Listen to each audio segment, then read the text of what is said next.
Rebonjour à toutes et à tous. On est reparti pour la deuxième table ronde de la journée avec trois super intervenantes. Si vous voulez nous rejoindre, n'hésitez pas, c'est le moment. Sur le thème leadership, l'inclusion est-elle la clé de la réussite? Ok. Bon, il faut réussir à parler dans le... Faut parler dans le... Ouais. On va y arriver. Ça va le faire. Alors, aujourd'hui, on a trois intervenantes sur ce thème. La première, donc je vais commencer dans l'ordre. Félicia Anderson, qui est professeure à l'INSEAD et consultante sur ces sujets-là. Je vais te laisser te présenter après en détail. Inès Leonarduzzi, qui est également entrepreneur. Bonjour. Et Enger Sarr, que je connais beaucoup trop bien, qui est la fondatrice de The Dots et autrice que vous aurez l'occasion de retrouver tout à l'heure au stand des écrivains et écrivaines. Bonjour. Ça va, les micros, ils marchent tous ou pas? Comment? Oui, je pense que ça marche. Ouais, ça va. Oui. Toi, ça marche. Ok. Alors aujourd'hui, on va parler d'un thème super intéressant qui est celui du leadership inclusif et son lien avec la réussite. Et donc, pour commencer à planter le décor, la première question que j'aimerais vous poser, c'est déjà de quoi on parle. C'est quoi le leadership inclusif? Est-ce que, peut-être Félicia, tu peux commencer à nous apporter des éléments de réponse? Comment on peut définir ce qu'on appelle le leadership inclusif? Le leadership inclusif, il y a beaucoup de définitions, mais quand je parle de leadership inclusif, c'est surtout un leadership qui est axé sur l'autre, qui est marqué par l'empathie, par la vulnérabilité et surtout par l'action. Donc, si on reconnaît des souffrances ou si on reconnaît des différences d'expérience, on est sensible à ces défis personnels que rencontrent les membres de notre équipe ou notre organisation. Et je perds mes pronoms. On les prend en compte dans notre relation avec l'autre. Donc, c'est surtout un leadership qui vise à créer un sens de puissance chez l'autre. Ce n'est pas un exercice de pouvoir sur quelqu'un, c'est un partage du pouvoir. Merci. Et alors, si on parle du sujet, c'est que certainement, c'est pas un acquis. C'est un type de leadership qu'il faut travailler. La question que j'aimerais te poser, Inès, c'est selon toi, pourquoi c'est pas si naturel que d'être un leader inclusif? Qu'est-ce qui fait que c'est dur? Qu'est-ce qui fait que ça demande du travail sur soi? Qu'est-ce qui fait qu'on n'y est pas? Alors, oui, tout le monde m'entend? Vous entendez bien? Vous m'entendez bien? Super. Ça va? Bonjour déjà à toutes et à tous. Pourquoi est-ce qu'aujourd'hui, c'est vrai qu'on parle beaucoup de leadership inclusif. On parle de différence et de place et de richesse de la différence, notamment dans le tissu économique, entreprise. La vérité, en tout cas c'est ma vérité, en constatant ça, en passant énormément de temps au sein d'entreprises, qu'elles soient du CAC 40, qu'elles soient des ETI, des PME, on n'y est pas. C'est pas vrai. Il n'y a pas de droit à la différence aujourd'hui. Il n'y en a pas. On l'accepte. Alors on va dire, mais si, attendez, il y a quand même des exemples. Oui, mais quand ils sont parfaitement similaires et qu'ils ont adopté absolument tous les codes du dirigeant ou en tout cas de la pensée dirigeante. Alors, vous allez me dire, mais est-ce que c'est un problème? Non, ça n'en est pas un. Chacun a le droit d'exister, de ressembler à qui il veut. Simplement, c'est aussi vrai dans le sens inverse. J'ai aussi le droit d'adopter d'autres codes qui m'appellent à une autre culture, à d'autres croyances. Et c'est ça qui pose problème aujourd'hui. La place à la différence, elle n'est pas là. On a du mal à la faire parce qu'on essaye de se barder d'outils RSE pour faire de l'inclusif, mais en réalité, avant les outils, il nous faut changer d'état d'esprit. Alors, tu m'as posé une question très claire. Pourquoi aujourd'hui c'est difficile de faire? Je vais vous donner au moins trois principales raisons. La première, c'est les biais, je viens d'en parler, dans l'état d'esprit. Je pourrais en citer qu'un, le biais de similarité. On a envie de retrouver des personnes qui nous ressemblent, parce que nos cerveaux sont câblés comme ça. Dans les temps anciens, nos ancêtres, dans la préhistoire, quand ils croisaient une autre personne, ils avaient besoin que celle-ci lui ressemble, parce que ça voulait dire qu'il y avait beaucoup moins de risques qu'elle soit attaquée par celle-ci. Elle faisait certainement partie de sa propre tribu. Si elle était étrangère, au contraire, le cerveau faisait enfler finalement l'amygdale, la partie du cerveau qui rassemble toutes les émotions, notamment le temple de la peur. Et aujourd'hui, c'est ça qui reste activé en héritage cérébral, cognitif, c'est que nous allons avoir peur de ce qui est étranger parce que j'ai peur de ces réactions. Alors ça nous amène à quoi? C'est ce que les chercheurs américains appellent le tribalware. Ça va passer par tu t'habilles pas comme moi, tu ne parles pas comme moi, tes intonations ne sont pas comme moi. Et le cerveau traduit ça de la manière suivante. Je vais le prendre à l'inverse, pardon. Si une personne me ressemble, je pars de la croyance préconçue que cette personne a reçu la même éducation que moi, voit le monde de la même manière que moi et construit ses valeurs de la même manière. D'ailleurs, il a les mêmes valeurs que moi. Et l'inverse est vrai aussi. Si cette personne ne me ressemble pas, c'est tout à mon opposé. Du coup, qu'est-ce que ça révèle? Ça révèle que dans l'entreprise, donc un environnement conjoncturel où il faut aller vite, la performance doit vite se créer. J'ai pas le temps d'expliquer mon système de valeurs et l'adapter à une personne en face qui en a des différences. Par ailleurs, me confronter à la différence, c'est aussi accepter de me confronter potentiellement à des conflits positifs, mais des conflits de pensée, de croyance, à des moments où je peux trébucher parce qu'on ne se comprend plus. Et ça, je veux l'éviter, parce que ça, c'est de l'argent en moins, c'est de l'énergie en moins, c'est pas des bonnes énergies, je veux l'éviter. Donc, je vais avoir tendance, dans mon repli, dans mon état d'esprit, à travers mes biais et mes injonctions entrepreneuriales, je vais me diriger vers qui me ressemble et laisser de côté qui ne me ressemble pas. Pardon, j'ai fait tout un truc, mais voilà. Super, merci. Et justement, Enger, toi qui as dans ton livre, Les Inattendus, tu as interviewé pas mal de leaders qui viennent de tous horizons, qui d'ailleurs parfois sont des inattendus. Et du coup, toi, qu'est-ce que tu as observé justement sur ce sujet-là? Je rejoins tout à fait ce qu'a dit Félicia et Inès. Pour avoir, moi aussi, travaillé dans des boîtes avec The Dots, on le fait beaucoup. Et à travers le livre aussi, d'aller creuser l'histoire des personnes personnelles, en fait, et pas seulement comment elles se comportent dans l'entreprise. C'est en fait, moi, je crois énormément à ce que dit Inès, je le partage complètement, que de facto, aller vers l'autre, c'est difficile. De facto. Et ce qui fait que, et pour aller encore plus loin, se connaître soi-même, c'est difficile. Et quand on est leader, quand on veut amener les autres avec soi, la connaissance de soi est hyper importante pour savoir comment je fais pour embarquer les autres vers une direction qui, moi-même, me convainc. Et ce travail-là, déjà, je pense qu'il n'est pas fait pour beaucoup de leaders. Et en fait, c'est ça la base pour moi. Et de cette base-là, il y a un autre effort à faire, celui d'aller vers les autres, ce qui est encore difficile. Donc, clairement, effectivement, il y a la conjoncture qui fait qu'il faut aller vite en entreprise, la performance est demandée, les actionnaires attendent, etc. Ce qui fait que ce sujet d'inclusivité est quelque chose qui est un peu pris à la légère. On se dit, voilà, on fait un petit truc RSE, la Black History Month, c'est bientôt, c'est là, en novembre, on va en parler, tout le monde va faire des initiatives. Mais au fond, le vrai sujet, c'est que s'il veut vraiment être porté par l'entreprise, il faut passer par le COMEX et les dirigeants. Et ça, je pense qu'on va en parler après, des initiatives qu'il faut mettre en place. Mais moi, je pense que pour l'instant, c'est du vernis. Et pour pouvoir être un bon leader inclusif, c'est vraiment, il faut y croire, travailler sur soi, aller vers les autres pour pouvoir embarquer tout le monde vers une direction commune. Voilà. Super. Et ce qui est intéressant aussi avec ce sujet, c'est qu'il a été lié avec la notion de la réussite. Mais du coup, la question que j'aimerais vous poser, c'est de quelle réussite on parle? Est-ce qu'on parle de réussite économique, financière? Est-ce qu'on parle d'une réussite qui est plutôt de l'ordre du bien-être des salariés, de leur capacité à se sentir bien dans la boîte? Enfin, voilà, de quoi on parle en fait quand on parle de réussite? Peut-être que Félicia, tu peux commencer.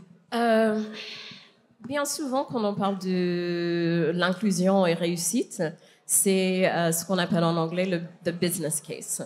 Donc, est-ce que avoir un COMEX inclusif ou un conseil de surveillance avec égalité homme-femme va augmenter le chiffre d'affaires? Et c'est très en vogue de faire la corrélation, le lien entre diversité et résultats financiers.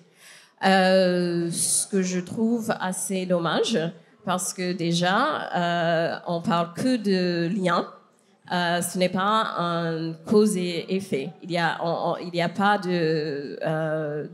d'études rigoureuses qui démontrent un cause et un lien de cause et effet entre l'inclusion ou la diversité et le chiffre d'affaires d'une entreprise globale. Il y a aussi des dangers de promouvoir un business case, parce que si ça ne se présente pas, si on n'a pas les résultats promis, les gens commencent à se dire l'inclusion ou la diversité, ça ne marche pas. Et il y a des études qui démontrent que les boîtes qui mettent en avance le business case sont enfin, ils sont vus comme des boîtes qui instrumentalisent la diversité. Donc les gens issus de la diversité se disent je ne vais pas me sentir bien dans cette boîte. Donc c'est contre-productif. Ce qu'on peut démontrer avec des études rigoureuses menées par les chercheurs, c'est que l'inclusion dans une équipe, au niveau d'une équipe, ça peut apporter un échange beaucoup plus riche en idées, ça peut augmenter l'innovation de l'équipe, ça crée ça permet l'équipe de résoudre les problèmes beaucoup plus rapidement. Il y a des études sur bien des dimensions de diversité qui démontrent ça, le genre, l'ethnicité, même façon de penser, donc la diversité cognitive. Ce que je dis aux entreprises avec qui je travaille, c'est que oui, il y a le fairness case, donc il y a la diversité, l'inclusion comme the right thing to do. Il y a l'aspect fonctionnement d'équipe, mais il y a surtout le bien-être des employés. Et on sait, c'est moi. On sait très bien qu'il y a des gens en entreprise qui souffrent d'un manque d'inclusion, qui souffrent des mauvais traitements, des discriminations. Et si on veut créer une entreprise qui prend soin des gens, ou même si on veut être un dirigeant qui s'occupe de ses employés, l'inclusion est une voie vers le bien-être pour tous. Merci. Et j'aimerais justement rebondir là-dessus. Inès et Enger, vous qui êtes aussi en contact des leaders au quotidien, quelles attentes vous voyez, vous observez de leur part quand ils travaillent sur ces sujets-là, en termes d'intention, selon vous et selon vos observations? Qu'est-ce qu'ils en attendent en termes de résultats? Parce qu'on voit qu'effectivement, le résultat financier, économique, il est illusoire. Mais si on se met un peu dans leur tête, selon vous, ils en attendent quoi de ces actions-là? Est-ce que c'est juste du vernis, comme tu le disais, et finalement, il n'y a pas tellement d'attentes spécifiques derrière? Ou est-ce que vous percevez quand même des attentes? Moi, je ne travaille pas directement sur ces questions. Donc, dans un souci d'honnêteté, je vais laisser Enger... Je voudrais réagir plutôt sur un plan au global. Oui. Ouais. Pour le coup, pour des leaders, parce qu'il y a beaucoup de leaders qui parlent de ce sujet parce qu'il est en vogue, tout simplement, ça, on peut le dire. En revanche, dans cet échantillon-là, il y en a des sincères. Il y a des personnes qui veulent vraiment faire avancer les choses. Et je pense que dans les attentes de ce qu'ils veulent, il y a ce sujet effectivement de « je suis un leader, je dois chercher la performance », ça c'est un fait. Mais derrière, il y a cette question de comment est-ce que mes collaborateurs, quand ils viennent en entreprise, se sentent à leur place, mais se sentent vraiment libres d'être eux-mêmes, qu'ils soient de n'importe quelle origine, genre, etc. Et cette question-là de la place, du bien-être dont tu as parlé, Félicia, il est crucial parce que c'est ça qui va faire que l'inclusion sera mesurée. Encore faut-il avoir des indicateurs clairs pour pouvoir mesurer ce bien-être en entreprise dont on parle et qui permettrait justement de mesurer cette inclusivité. Et je pense que le sujet, et c'est toujours le même, c'est que les leaders aujourd'hui, il y a cette intention, Mais dans les faits, parce que, et tu en as parlé aussi Félicia, parce que ils vont faire le corollaire direct entre diversité, inclusion et performance, un lien de cause à effet, et que si jamais la performance n'est pas au rendez-vous pour 1000 raisons, parce qu'il y a 1000 raisons pour lesquelles il n'y a pas de performance, direct, le sujet qu'on va enlever en premier, c'est celui de l'inclusion-diversité parce que pas assez probant.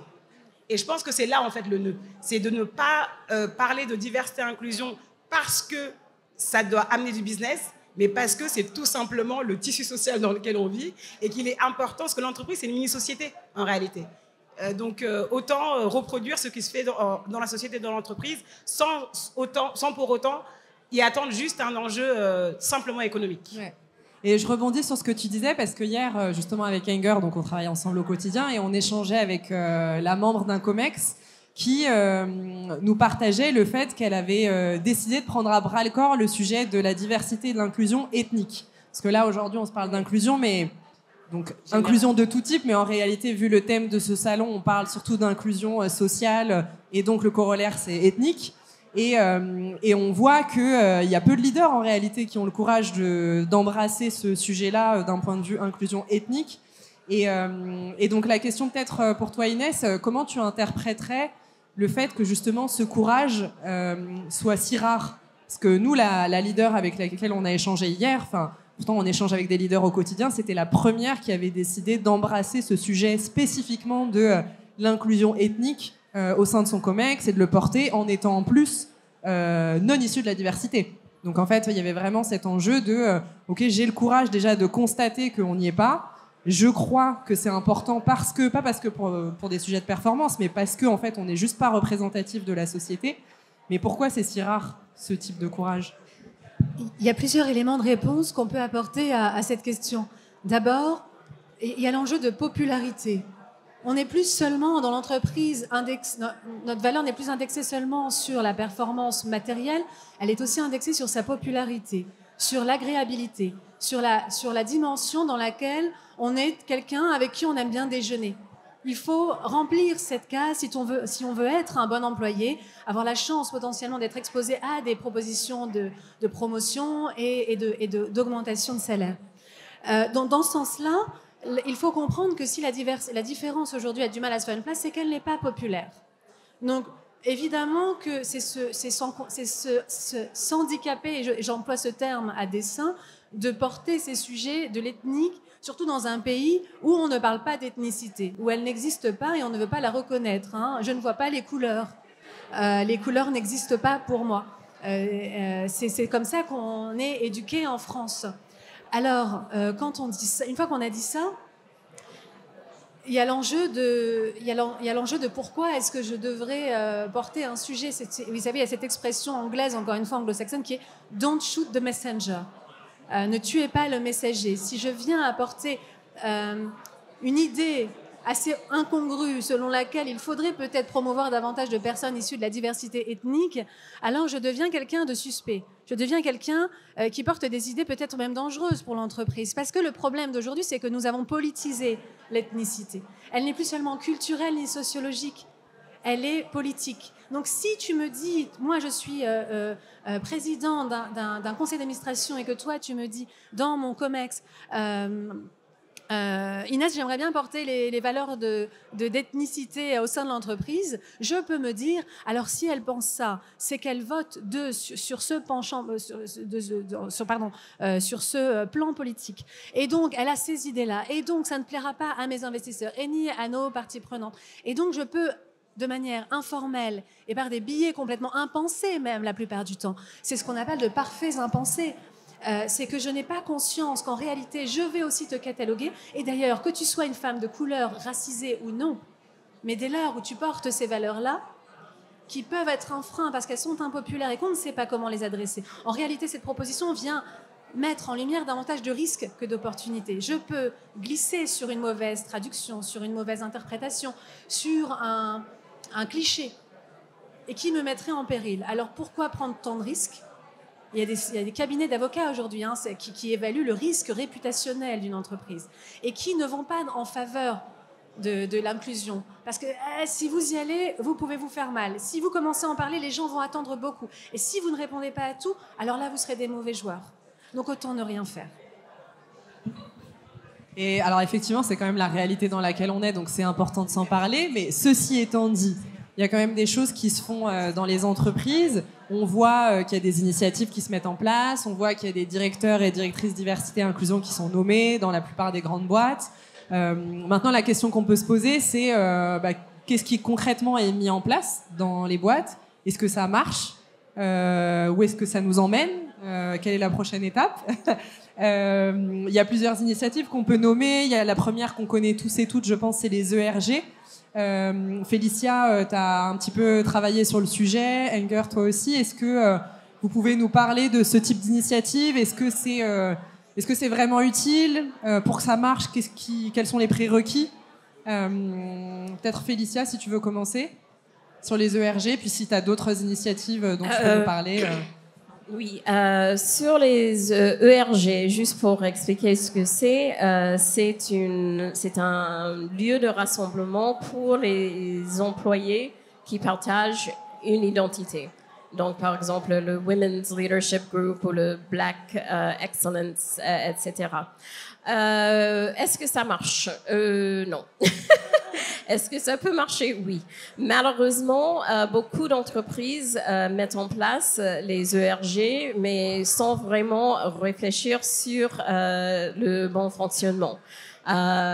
C'est parfois un lieu d'échange, mais sans vrai pouvoir, sans vraie reconnaissance de l'entreprise, et surtout sans un budget ou une stratégie. Donc, les gens qui se rassemblent ont l'impression d'avoir, oui, ce lieu d'échange, mais sans vraiment pouvoir changer quoi que ce soit dans l'entreprise. Et les gens de l'extérieur voient que ces gens-là se rassemblent, mais pourquoi faire? Donc, c'est vu parfois avec beaucoup de suspicion. Dans le cas complètement opposé, on voit souvent les entreprises qui mettent en place les ERG comme un outil pour leur stratégie, la stratégie du groupe pour la diversité et l'inclusion. Donc, ils ne mettent pas forcément des professionnels, des gens, des experts qui savent gérer les dynamiques, changer la stratégie ou la culture du groupe. Ils chargent les employés qui sont eux-mêmes victimes de la manque d'inclusion de mettre en place leur stratégie. Donc, oui, dans une grande partie des cas, ça ne marche pas. Quels sont les facteurs de succès? Déjà un budget, une stratégie pour le ERG, mais qui est formulée par les membres propres de ce groupe, qui peut servir l'entreprise ou qui peut se concentrer sur les besoins des membres de l'ERG. Il y a aussi le sponsorship de quelqu'un dans l'entreprise, surtout du COMEX ou quelqu'un haut placé dans l'entreprise, et une possibilité d'interaction entre les membres de l'ERG et les autres membres de l'entreprise pour les échanges ouverts et les possibilités d'éducation, mais sans vraiment s'appuyer sur l'ERG pour faire tout le travail. Moi, j'aimerais aussi proposer il y a quand même un monde où on peut faire évoluer les mentalités. Je donne un exemple tout simple. Enger et moi, on se connaît bien, on s'apprécie. Si demain, on a envie de s'installer ensemble dans le même appartement, il faudra faire des compromis. Ça s'appelle le vivre ensemble. Et finalement, l'inclusion, c'est l'autre nom du compromis. Je crois aussi que ça marche comme ça. Imaginez, je suis désolée, je n'ai pas de tableau, mais imaginez deux cercles qui se croisent. Et la partie losanger du milieu, c'est là l'inclusion. C'est-à-dire que c'est normal, au bout du compte, une fois qu'on a dit tout ça, qu'une entreprise tienne à son identité. Qu'elle soit teintée de là d'où elle vient, de ses origines, et même des origines et de la culture de son ou ses fondateurs. Mais comme tu disais très bien, c'est aussi que chacun se sente à sa place. Et comment est-ce qu'on fait pour exister tous ensemble? Demain, Enger et moi, on veut vivre ensemble. J'ai besoin de rester moi. J'ai besoin de continuer, de conserver mes habitudes, mais elle aussi. Mais il y a un monde où on doit cohabiter et continuer à s'apprécier et avoir envie de vivre ensemble encore plusieurs années. Et c'est exactement ça. Alors c'est comment, en réalité... Vous voyez, un jour, j'ai assisté... Je suis dans le conseil d'administration, de surveillance, d'une entreprise au SBF 120. Pour un recrutement stratégique, le CEO m'a demandé de l'accompagner. Et il se trouve que la candidate qui a d'ailleurs été retenue en face, était une femme qui portait le foulard. À la fin de l'entretien, elle avait fait un très bon entretien. Elle pose la question très directement, avec beaucoup de calme. Elle dit, voilà, comme vous avez pu le noter, je porte le foulard. Acceptez-vous que je le porte aussi pendant mon travail? Et de manière très spontanée, presque comme un impensé par ailleurs, mon collègue, donc le patron de cette entreprise, a dit, tant que tu me laisses dire que Dieu n'existe pas, je m'en fiche complètement. Et j'ai trouvé ça, en réalité, assez honnête, assez cool, assez audacieux finalement. Et en reparlant après dans cette entreprise que je croise, finalement je croise cette personne, je lui dis, qu'est-ce que tu en avais pensé de cette réponse du patron? Elle m'a dit, j'ai adoré. C'est très honnête, je préfère complètement ça que quelqu'un d'autre qui m'aurait dit oui, ça me gêne pas, et que je vais me prendre des réflexions à chaque ramadan et qu'on va me faire comprendre que je n'appartiens pas vraiment à ce milieu. En réalité, il lui a dit, écoute, tu fais ce que tu veux, ma grande. Moi, ce qui m'intéresse, c'est tes compétences, que tu sois cool avec les gens, qu'elles soient cool avec toi. Moi, je crois pas en Dieu. Point barre. Et en fait, c'est ça, ce losange entre ces deux cercles où on existe. Et ça passe par, comme le disait très bien Félicia, créer des espaces d'échange. Et cet espace, vous savez, il y a l'espace de l'entreprise dominante, l'espace de l'inclusion où des personnes issues de la diversité essayent de briller. Et il y a ce tiers espace. Mais en réalité, il ne doit pas être, vous voyez, en marge, on doit le mettre au milieu. Parce que c'est parfaitement la rencontre entre ces deux mondes qui nous importe. Et peut-être que, modélisée comme ça, elle nous parle davantage. Enfin, je terminerai, pour laisser la parole à Enger, sur un point important. Chacun a sa responsabilité, que ce soit confortable ou non. Le patron a sa responsabilité, l'entreprise a sa responsabilité, mais l'employé qui cherche aussi à créer son espace doit le faire aussi. Cette femme dont je parle aurait pu dire « Ah non, moi j'accepte pas qu'on me dise que Dieu n'existe pas ». Et là, à ce moment-là, elle ne fait pas un pas vers son patron et vers ses collègues. Alors que là, elle le fait parfaitement. Donc il y a aussi cet espace de qu'est-ce que je suis prête à compromettre, à laisser de côté à l'entrée de mon entreprise quand je rentre travailler avec des gens qui ne me ressemblent pas, parce que je les respecte et qu'ils font société avec moi néanmoins. Voilà.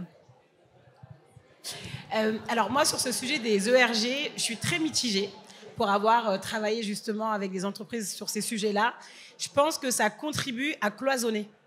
Et c'est clairement ce dont je me bats tous les jours, le cloisonnement, que chacun soit dans sa case et reste dans son coin. Et surtout parce qu'on est tous, il y a l'intersectionnalité, toutes les trois, on est femmes, on est de minorité, peut-être on a des handicaps invisibles. On cumule. Voilà, on cumule. Donc en fait, ces ERG, ça veut dire qu'on doit s'inscrire à tous les ERG de la boîte. C'est impossible pour moi. Et c'est marrant parce que hier, je déjeunais avec un dirigeant d'une très grande entreprise internationale qui, lui, est issu de la diversité, un des rares, en fait, du coup, et qui me disait, moi, les ERG, je veux toutes les tuer.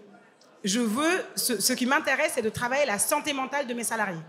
Parce qu'en travaillant la santé mentale, j'adresse toutes les formes de diversité, toutes les formes d'inclusion, et je permets à chacun des salariés d'être vraiment à sa place et de se sentir bien quand il vient au travail, sans la boule au ventre.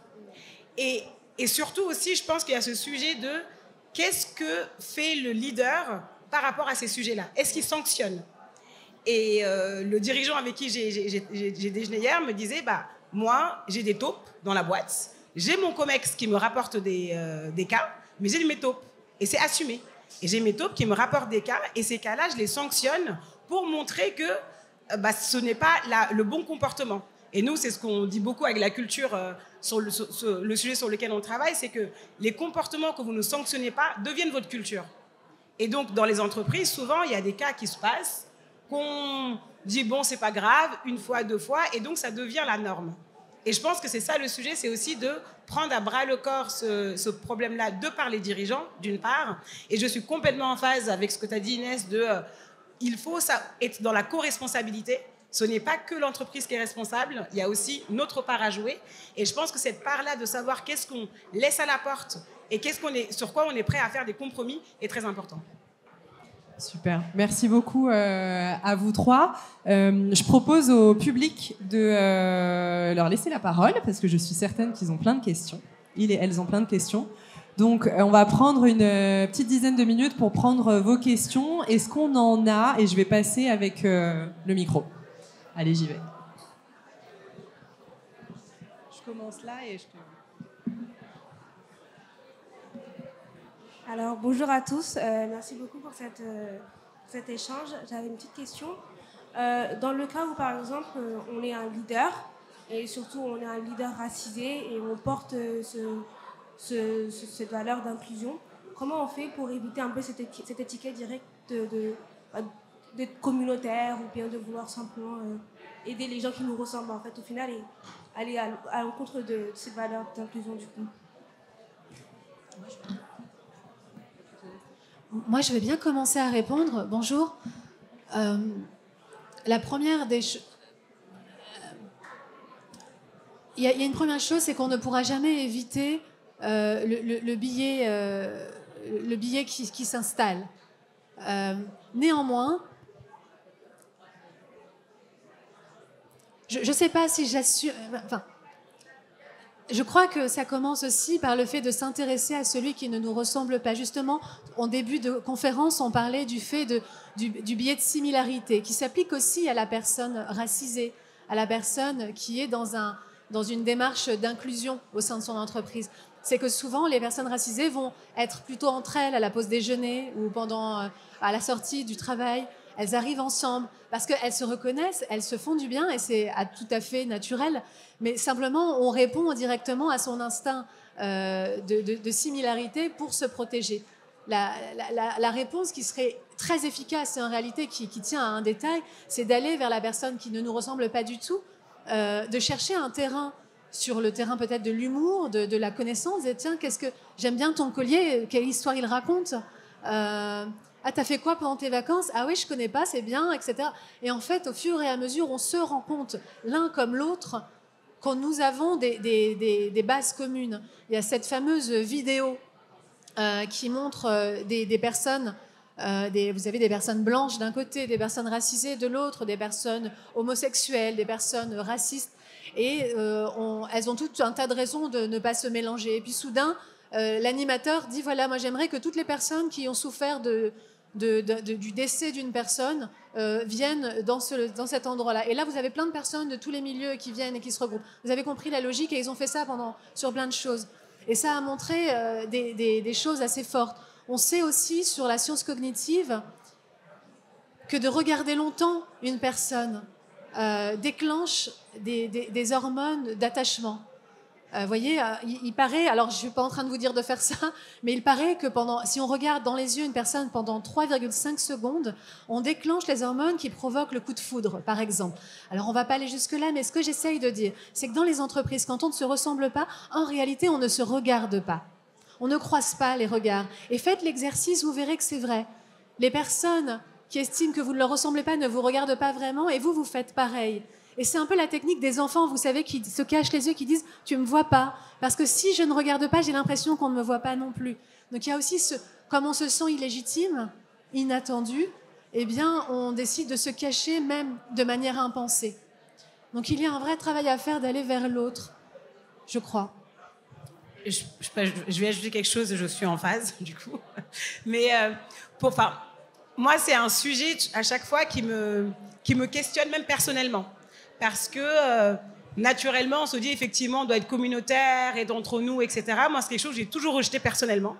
Et je me souviens quand j'ai lancé mon podcast Gatéméry, duquel est sorti mon livre, les gens me disaient, mais pourquoi tu ne fais pas un podcast sur les Noirs, sur les minorités? Parce que, en fait, dans le podcast, je redéfinis la notion de réussite. Qu'est-ce que réussir sa vie? Parce qu'on se lève tous le matin, on court, mais on ne sait pas derrière quoi on court. Et Et au début, j'étais hyper consternée par cette question-là parce que je disais, mais je comprends même pas la question, en fait. Et du coup, j'ai pas écouté. Je suis allée, moi, j'ai vu des personnes hyper différentes, de milieux différents, etc. Et les gens sont venus me remercier après, en me disant, en fait, merci parce que ça m'a permis de comprendre la psychologie de ces personnes, ça m'a permis de comprendre leur tactique, ça m'a permis de comprendre leur audace, qu'on n'a pas forcément. Et donc, j'apprends d'eux pour aussi essayer de changer ma manière d'être et ma manière de faire pour avoir les codes et m'insérer. Et tu vois, moi, du coup, je suis assez d'accord avec Inès sur le fait qu'on doit faire l'effort d'aller vers l'autre parce que je ne sais pas, je ne pense pas, en tout cas, personnellement, je ne pense pas que juste nous refermer sur nous-mêmes va nous aider à aller plus loin. Mais ça ne veut pas dire qu'on ne va pas on ne va pas s'entraider entre nous. C'est pas ça. Il faut le faire. Il faut s'entraider. Il faut tendre la main. Et je parle moi des inattendus. Justement, les inattendus, c'est ceux qui arrivent au sommet, mais qui n'oublient pas d'où ils viennent, parce qu'il y a des autres inattendus qui oublient d'où ils viennent, malheureusement. Et il faut tendre la main. Mais en revanche, il faut tendre la main dans un univers hyper divers et essayer de créer des ponts, justement, entre les mondes. C'est à ça en quoi je crois, en tout cas. Je me permets, je ne veux pas monopoliser la parole, mais juste un détail, parce que c'est ça que j'avais envie de dire. Parce que c'est une question en fait très subtile que tu poses. Toni Morrison écrit que le racisme est une distraction. Elle dit que ça nous fait perdre un temps fou d'avoir juste à expliquer pourquoi on est là, pourquoi on existe. Une fois qu'on a dit évidemment qu'il faut faire un pas vers l'autre, qui qu'on soit, d'où qu'on vienne, peu importe ce qu'on a vécu, de quoi on a été victime, il y a l'espace de ce dont on a été victime et il y a l'espace de comment je me responsabilise, peu importe ce que j'ai vécu en tant que citoyenne. Qu'est-ce que je dois au monde, aux générations d'après pour donner l'exemple. Et en ça rentre dans ce cadre-là. En revanche, je vous invite à ne jamais le faire pour avoir à prouver que vous en valez la peine. Vous le faites d'égal à égal. C'est pour ça que j'interviens beaucoup auprès de jeunes femmes et hommes issus de la diversité, issus d'espaces éloignés, des champs d'opportunités sur le charisme, la posture et le fait d'être fier de ce qu'on est, tout en sachant qu'on a plein de choses à apprendre encore évidemment. Mais voilà, le point c'est ça. Ne tombez pas dans la surenchère de je dois montrer que je suis une bonne citoyenne parce que je pars avec un handicap, parce que je suis noire, parce que je suis arabe, parce que je porte un foulard, parce que je suis musulmane ou parce que je suis handicapée. Peu importe finalement ce qui vous différencie. Vous ne valez pas moins que quelqu'un d'autre. Donc allez vers l'autre, oui, mais d'égal à égal. Voilà, je voulais juste préciser. Je ne partage pas forcément le même avis que mes collègues. Et c'est peut-être parce que je viens d'une autre perspective. Comme vous pouvez l'entendre, je suis américaine. Donc, j'ai une expérience j'ai vécu la première moitié de ma vie aux États-Unis. Quand je travaille avec les femmes, les hommes issus de la diversité en Europe, je leur autorise à dire que le système est inégal, que de se poser les questions sur quels sont les compromis que je suis prêt à faire pour intégrer ce système, ou est-ce que je vais peut-être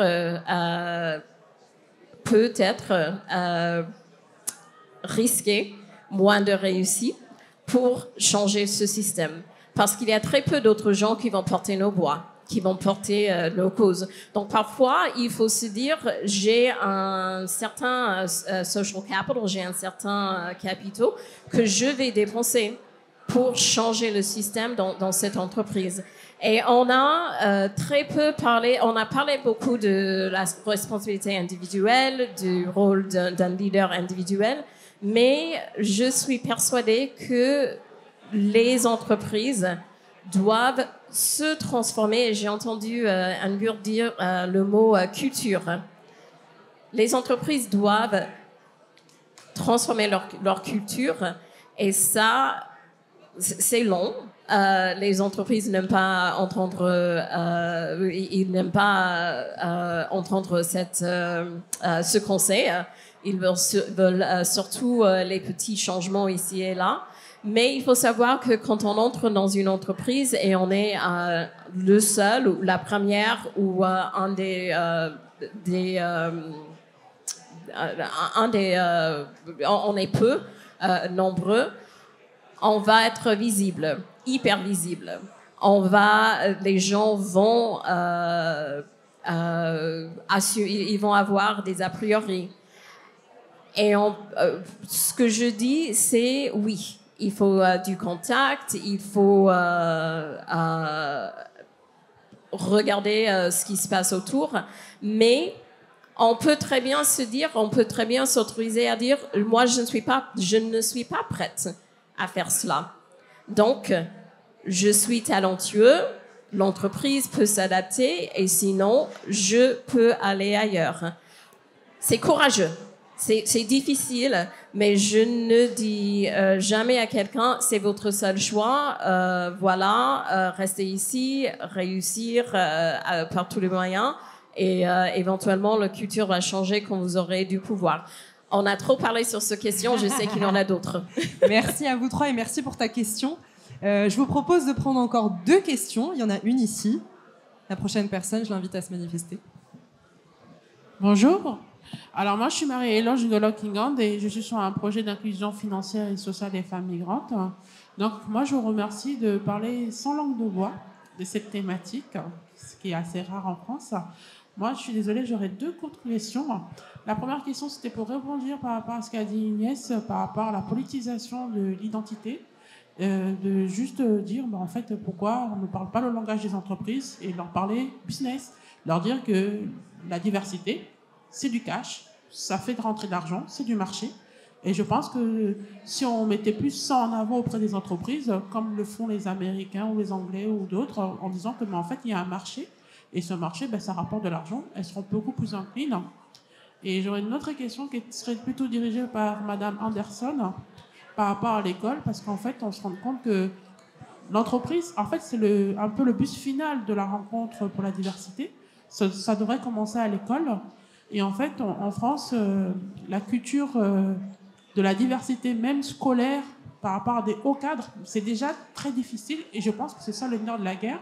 Parce que je pense qu'on se souvient, quand il y a eu des demandes de délocalisation de l'ENA ou bien de Sciences Po, le bras à bras que ça a fait dans la région parisienne, enfin à Paris, parce que c'est toujours Paris.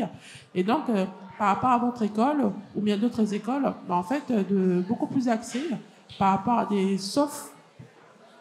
qualités, parce qu'en fait, c'est ça la diversité, c'est que au-delà d'apporter des qualités techniques, on apporte des qualités soft, de mettre un peu plus en avant par rapport à des formations, bien des parcours scolaires, parce que je pense que c'est plutôt le mot, des parcours scolaires qui permettraient d'accepter dans des formations beaucoup plus élitistes des gens de la diversité pour que les futurs cadres d'entreprise ou bien les futurs membres du COMEX les rencontrent déjà quand ils sont étudiants.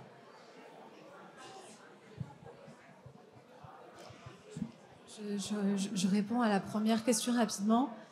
J'espère y répondre parce qu'avec le bruit, j'étais pas sûre de tout entendre, mais j'ai compris que c'était le sujet de politiser l'identité en entreprise. Et en réalité, c'est parce que la nature n'aime pas le vide. Comme dans la législation française. En fait, ma question, c'était d'enlever la politisation pour aller dans le domaine business et de dire que la diversité, ça rapporte de l'argent et c'est un bénéfice pour l'entreprise. Et je pense que les chefs d'entreprise, des gens du COMEX, quand ils vont faire leurs calculs auprès de leur COMEX, de leur dire, bon voilà, nous, on a mis en place cette diversité et ça nous a rapporté ça d'argent, c'est un langage qu'ils vont bien comprendre. Bien sûr.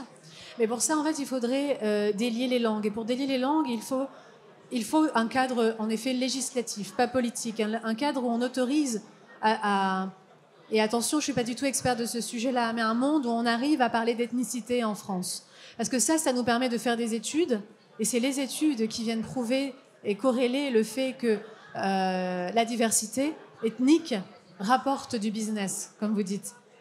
Et pour ça, parce qu'avant de pouvoir le dire, moi, la première chose que je ferai en tant que détracteur, c'est de dire, mais comment vous savez que c'est lié à votre diversité? Comment vous mesurez votre niveau de diversité au sein des personnes que vous avez mis à des postes stratégiques pour gagner plus d'argent? Parce que c'est interdit par la loi, ce que vous êtes en train de me dire.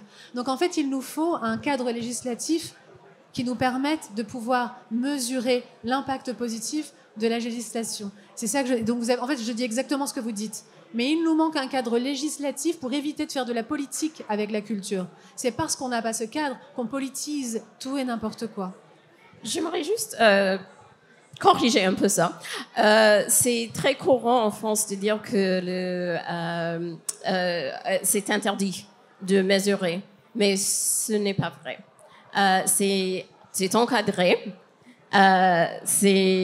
Il y a une réglementation, mais il y a beaucoup de cases, beaucoup d'exceptions à cette soi-disant interdiction. Mais comme tu disais tout à l'heure, c'est très facile de trouver un cabinet d'avocats qui va prendre une interprétation assez stricte ou conservateur pour interdire. Donc, quand je parle des statistiques, j'insiste sur le fait que ce n'est pas une interdiction. Ce n'est pas une interdiction. Ce n'est pas forcément le cadre juridique qu'il faut changer, c'est le regard, c'est le langage dans la société, parce que les outils existent. Il y a des entreprises qui mesurent, qui commencent à utiliser les outils qui existent déjà. Donc j'insiste un peu sur ce point. Vous avez posé 2 questions. J'aimerais revenir sur le deuxième que j'ai compris était sur les voies d'accès à l'éducation ou aux institutions un peu élites. Oui, ça existe, mais c'est une bonne chose. J'enseigne à Sciences Po. Il y a il y a un concours spécifique pour les gens. Les régions, je pense que ce sont les ZEP, donc pour ramener plus de diversité sociale à Sciences Po. La limite de ces initiatives, c'est qu'on est en train de formater les gens dans un système qui ne change pas.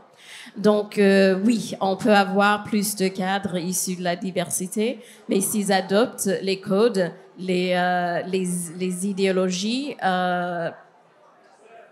dominants ou qui existent, ça ne va forcément changer, ça ne va pas changer les choses. Donc, il faut une réflexion sur la société, sur les valeurs. Pas forcément en amont, mais en même temps qu'on cherche la représentation. Merci beaucoup. Est-ce qu'on a une dernière question? Yes. Bonjour à tous. J'ai pas pu assister à toute la conférence, désolée, mais j'espère pas poser une question qui soit hors sujet. Ok. Alors, vous parliez de quartier politique de la ville.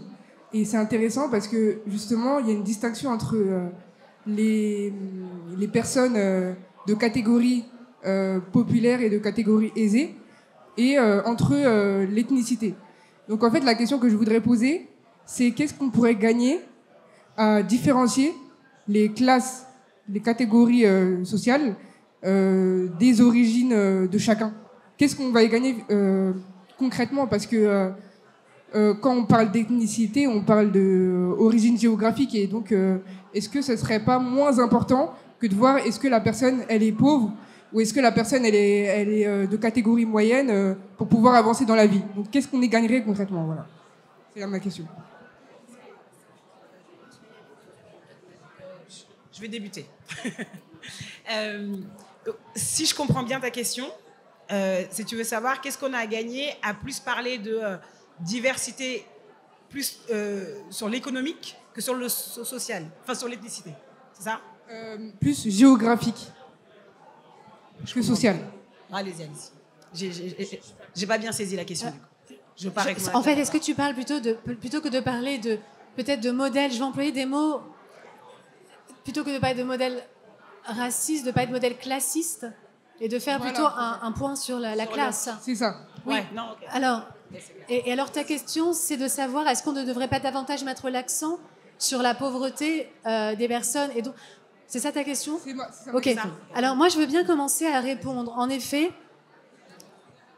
j'ai commencé une réflexion, je ne l'ai pas terminée. Ce sont des sujets tellement vastes qui nous empêchent d'avoir des certitudes. parce que ce sont des concepts mouvants. Mais j'ai souvent tendance à penser que le racisme dont on parle est beaucoup lié au classisme.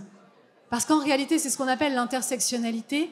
C'est que la réalité, c'est que le racisme est vite très mis à mal quand on se rend compte qu'on a beaucoup plus en commun quand on est d'origine maghrébine, musulman,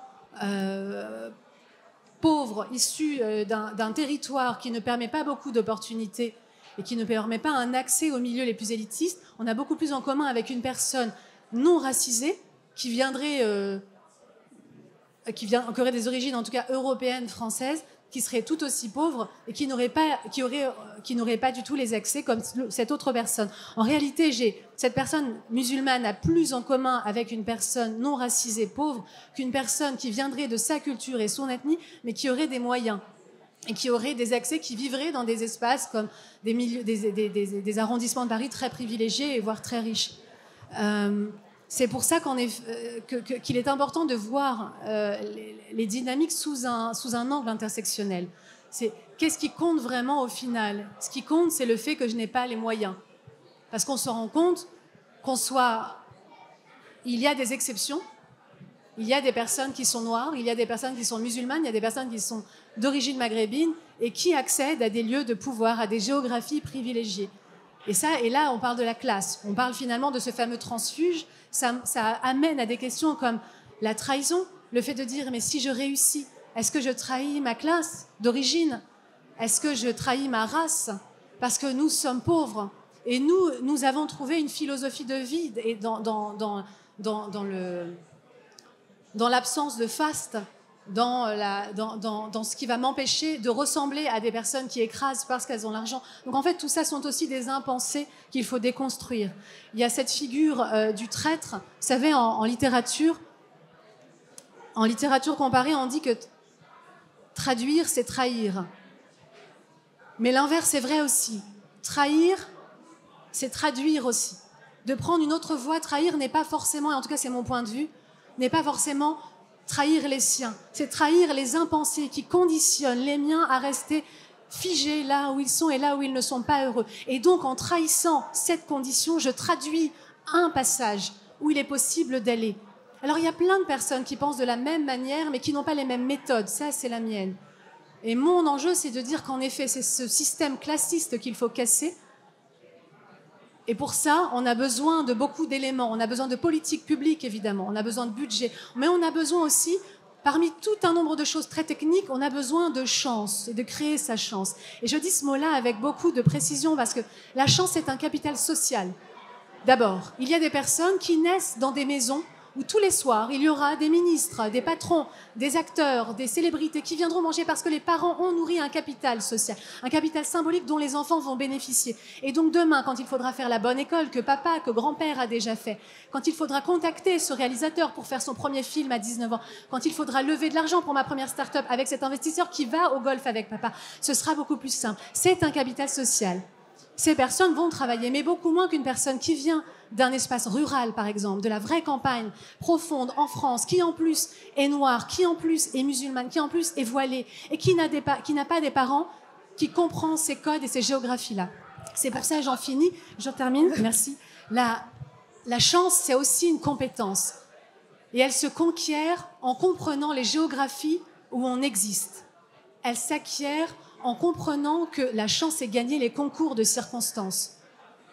C'est en comprenant et en étant curieux de là où on peut grandir, là où on peut fleurir. Et une fois qu'on a trouvé les graines, qu'on les a semées, quand on en a fait quelque chose, tout en étant intègre avec son identité, mais tout en ayant compris l'environnement où on a envie de grandir, là, on laisse l'échelle qu'on a escaladée, on laisse la porte ouverte pour permettre à d'autres personnes de grandir. Parce que ce qui empêche la diversité, et je conclus comme ça, c'est l'absence, malheureusement, et aussi légitime que ce soit, cette raison, c'est l'absence de représentation concluante. Et je parle dans le langage des élites. Le modèle concluant, c'est cette personne qui a ses codes, qui correspondent à là d'où cette personne vient, mais qui s'est parfaitement fait une place, de manière légitime et d'égal à égal. Et c'est en multipliant ces modèles que nous y arrivons, mais pas seulement. On a aussi besoin de politiques publiques pour que d'en bas, ça monte aussi. Voilà. C'est ce que je pense. Merci beaucoup. Merci.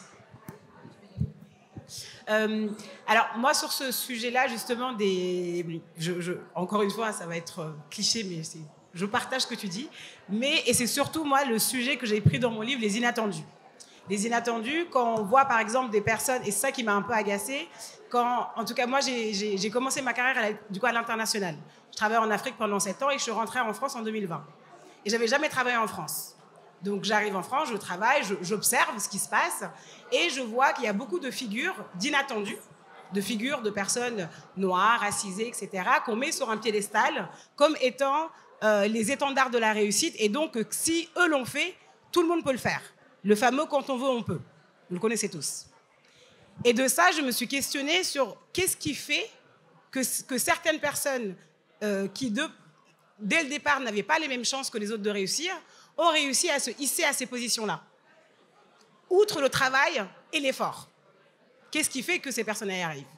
Et en fait, quand on creuse vraiment, ces personnes y arrivent parce qu'elles ont eu un contexte familial qui les ont aidées, même si elles ont été noires, arabes, etc. Il y a un contexte familial qui fait que parfois, même si nos parents n'ont pas fait d'études, ils ont compris que l'éducation était importante et donc nous ont poussés vers là.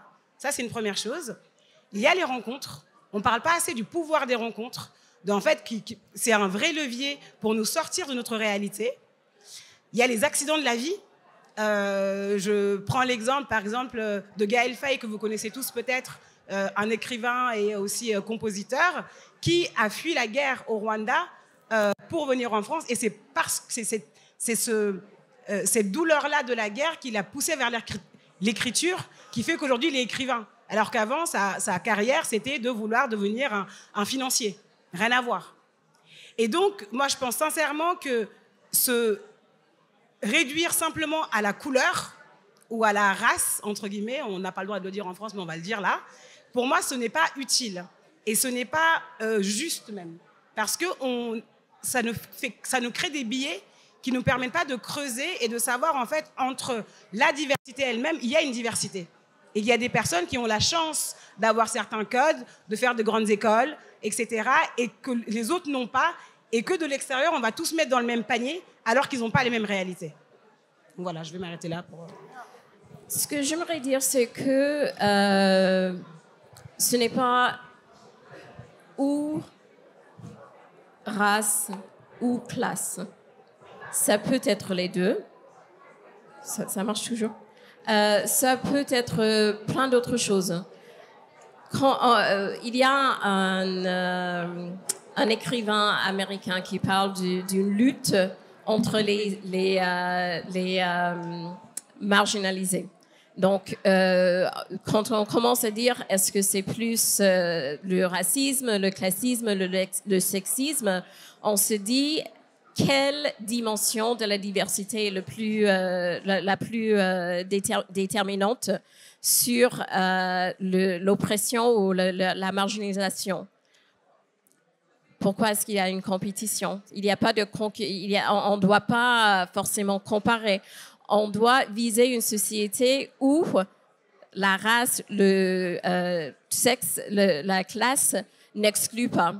Donc, ce n'est pas que je m'oppose à la question, mais je me dis on peut lutter sur plusieurs fronts en même temps et on peut très bien se dire que oui, il y a un problème d'exclusion sociale au niveau économique, mais il y a aussi un racisme qui opère en France, il y a un sexisme qui opère en France, et on doit lutter pour une société qui est plus égale sur toutes les dimensions.